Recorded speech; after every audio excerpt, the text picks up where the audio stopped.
আসসালামু আলাইকুম আমার ভালোবাসা মানুষরা, আপনারা সবাই কেমন আছেন? আজকে চিংড়ি মাছের বড়া তৈরি করব। প্রথমে চিংড়ি মাছ দিয়ে দিব, পাটায় বেটে নিয়েছি। ডাল দিব, পেঁয়াজ, কাঁচা ঝাল,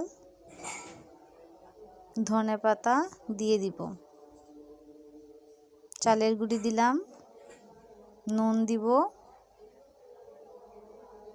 ঝাল দিব পরিমাণ মতন, যে যেরকম খায়। হলুদের গুঁড়ি দিয়ে মিক্সড করে নেব ভালো করে।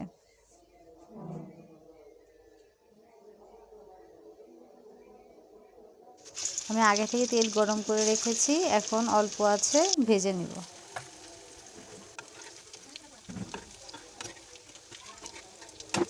এই তো আমার হয়ে গিয়েছে চিংড়ি মাছের বড়া।